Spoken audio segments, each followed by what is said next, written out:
Hello everyone, this is Vineet Kamal. In this video, I am going to demonstrate how to consume Java APIs that IBM Social Business Toolkit SDK offers. The Java APIs that the SDK offers fall under two categories: high-level Java APIs, which are wrappers on top of existing REST-based APIs that are already being exposed by the social software.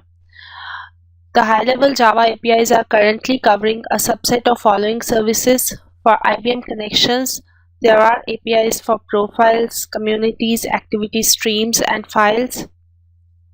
And for IBM Smart Cloud, there are APIs for profiles, communities, and files. In addition to these high-level APIs, IBM Social Business Toolkit SDK also offers some low-level APIs which can be used to call any REST-based service, for example, endpoint, XML navigator, etc. From security point of view, IBM Social Business Toolkit SDK is covering basic authentication, Auth 1 and Auth 2. SSO is coming up shortly. So this was an overview of the Java APIs that IBM Social Business Toolkit SDK is offering. Now let's look at how we can consume these Java APIs from a standalone Java project or from a web project. These are the two options we have. First, I will show you how we can consume the Java APIs from standalone Java project. I will create a new project, standard Java project.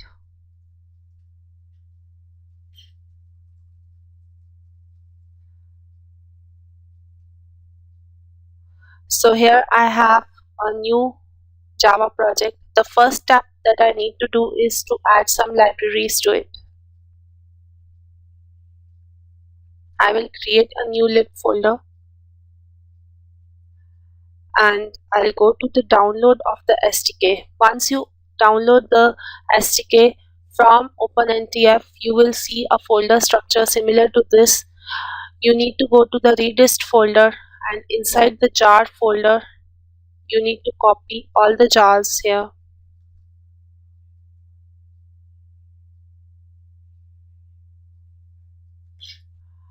These are basically COM IBM Common Runtime, COM IBM Common XML, COM IBM Commons, and the most important, COM IBM SPT Core.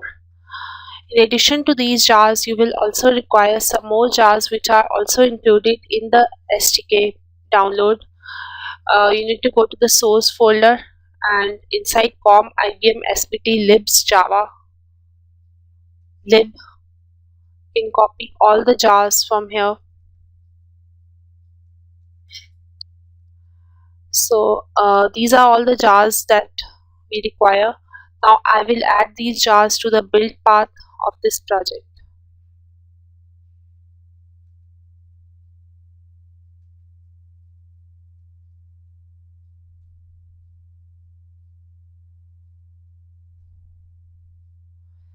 So this is all the libraries that we need. Now we're going to configure the managed bean.xml. The managed bean.xml file is the file which contains the definitions for the environment and the endpoints. I'm going to copy this from another project but to save on time, but I'm going to show you what exactly we need here. You need managed bean.xml inside meta-inf folder in the class path of the project, and in the managed bean.xml you need to define some beans for endpoints as well as the environment. So this is the default environment managed bean which you need, which is SBT environment, and here you define all the endpoints that this environment is going to use. And this is the managed bean for endpoint connections. In this case, this is a declarative model where you declare a name for the managed bean for endpoint and bind it to a class, managed bean class, which is connections basic endpoint. This is going to use basic authentication. So this is a tight coupling between the managed bean and the type of authentication it is going to use. And there are some more properties like URL, connection URL, which it is going to read from properties file. In this case, that is sbt.properties, which is also inside the meta-inf in the class path of the project. And this is the connection URL which I have specified here, and there are some more properties which you can define here, which your application requires. So this is the URL, connection URL for my QSI, but you can specify any URL for any IBM connection installation here. So these are the settings you need to do. Now you can define your class with a main method and start consuming any low level or high level API. I will create a class to get the profile XML using low level API for a given email. So this is the class that I have created. I will copy the contents of this class from another class to save on time, another project, but I will walk you through the code. So let's look at this code here. This is the main method where we are first calling a new getProfileXML constructor, and from inside that we are calling another constructor passing connections, which is the endpoint name. This is the same endpoint name which we had given in the managedbean.xml. This has to be exactly same as the managed bean name for endpoint. And the first thing it is doing is to call init environment. These are some initializations for context needed for services and endpoints. These need to be done manually in a standalone project. In a web project, these are done using servlets and filters, and this is handled by the web container. But in a standalone project, we need to do these manually. This is a runtime factory standalone class which is created for standalone projects. You need to create a new instance of it and then call init application to get the application, and then initialize the context passing this application. This will read the managedbean.xml and initialize all the services and endpoints which are required. So once these initializations are done, now you need to initialize the endpoint. So after init endpoint, we're calling set endpoint, getting the endpoint which has already been initialized in the init environment from endpoint factory, getting the endpoint and setting it on this class. Once this is done, we can call any high level or low level API. Here we are calling getProfileXML. This is the URL for the API for IBM connections to get the profile of a user. It requires some parameter, the email that we are passing as a parameter here, and here we are doing endpoint.xhr get. This is the actual call to the REST based API for getting the profile XML of a user, and here we are getting the result and calling tomutil.getXML string to convert it to XML and return that string. And in the main method, we are just printing the XML. So let's just try to run this.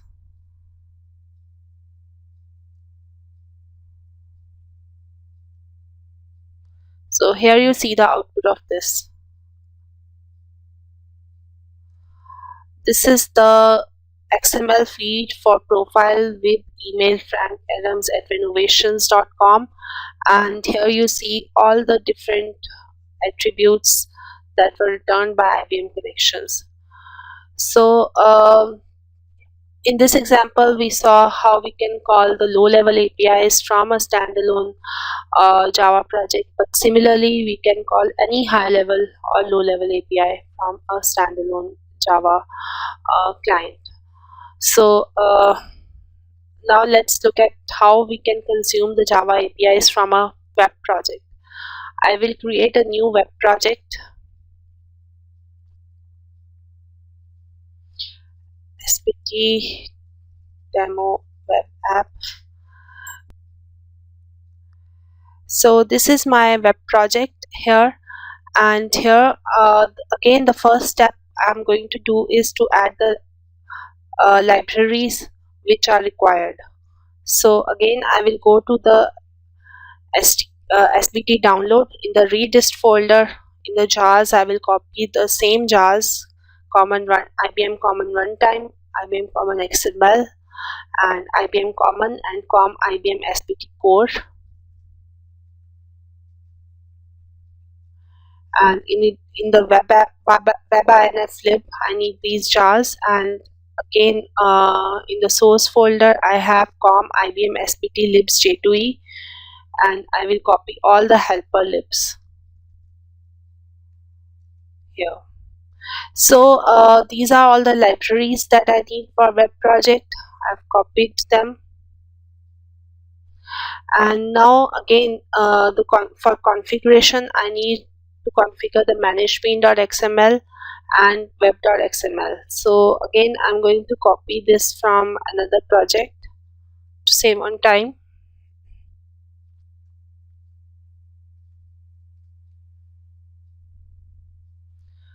You need to configure management.xml in the web.inf folder.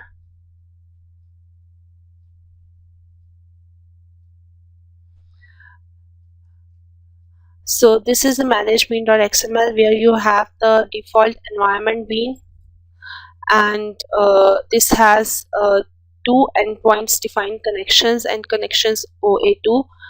Connections is using basic authentication. The management class is connection basic endpoint, and for connections OA2 we are using connections auth2 endpoint, which means it is using auth2 authentication. And in the web.xml you need to define some servlets and filters. The first is the service servlet, which handles requests from Toolkit to access external resources. And then you need to define library servlet, which initializes the specified JavaScript library, and SBT filter, which is responsible for creating Toolkit application and context objects for every servlet within this web application. And then you need to define some resources here for management.xml.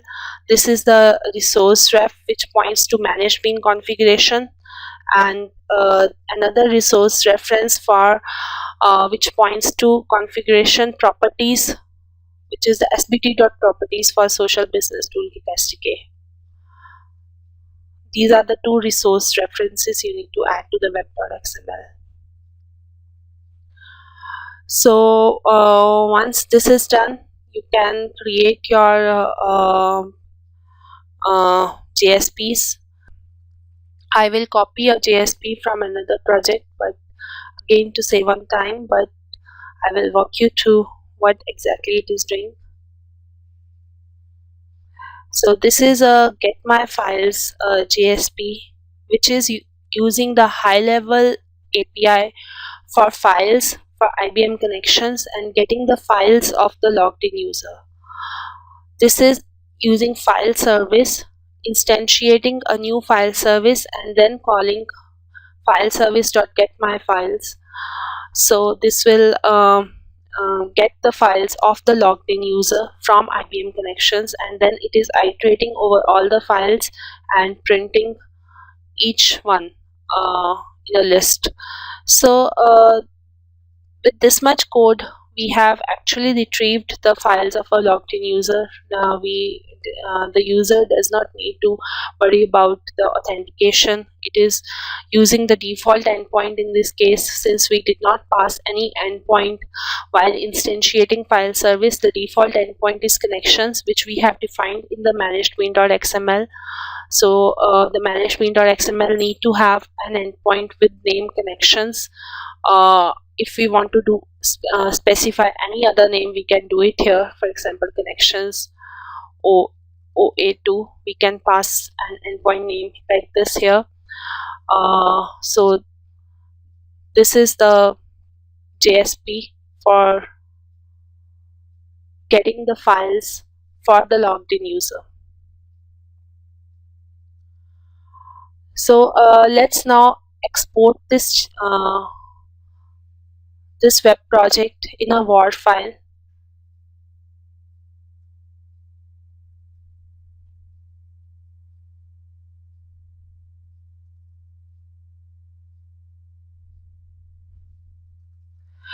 The pre-configured the download of the SDK comes with a pre-configured Tomcat, and I'm exporting the WAR in the web apps of that Tomcat.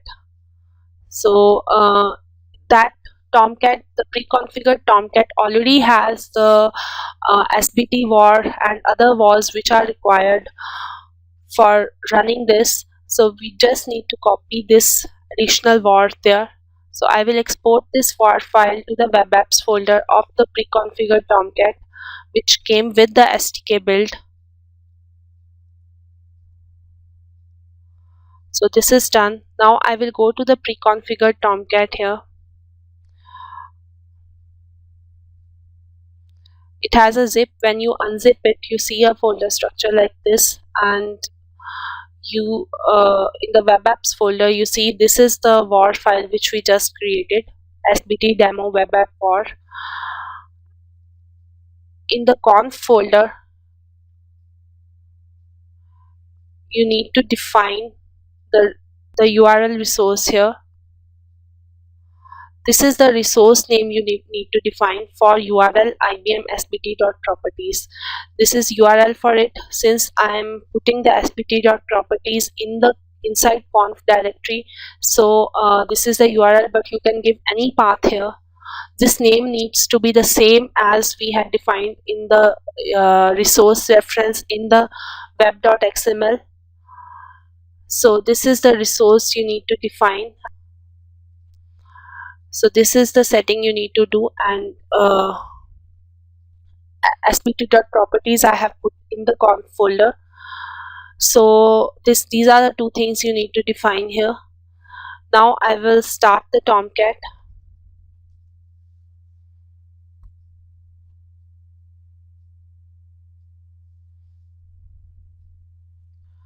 And see, let's just run this sample which we created, get my files. So since I was not authenticated, it has taken me to the authentication page. This is using basic authentication. Since I was using connections endpoint, I will authenticate my request.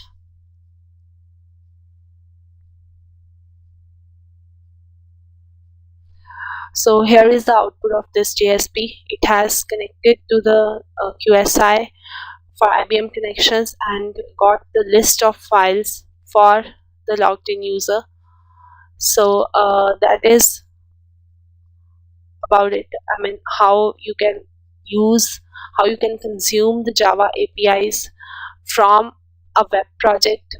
Here I have consumed high level API file service, but similarly you can consume any low level API or high level API from JSPs.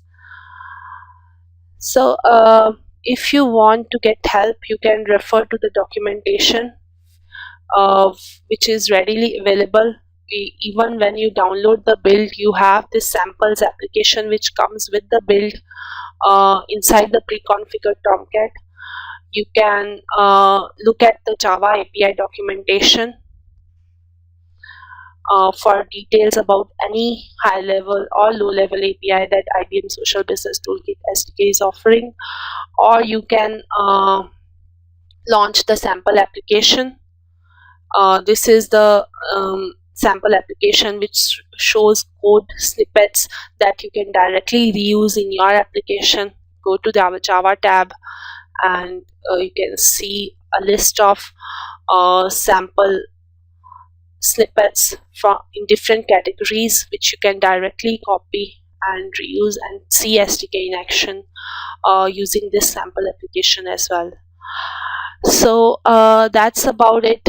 I showed you how you can consume Java APIs from a standalone Java project or from a web project, uh, and all the different categories of Java APIs that IBM Social Business Toolkit SDK offers you. Thanks a lot for your time. Goodbye.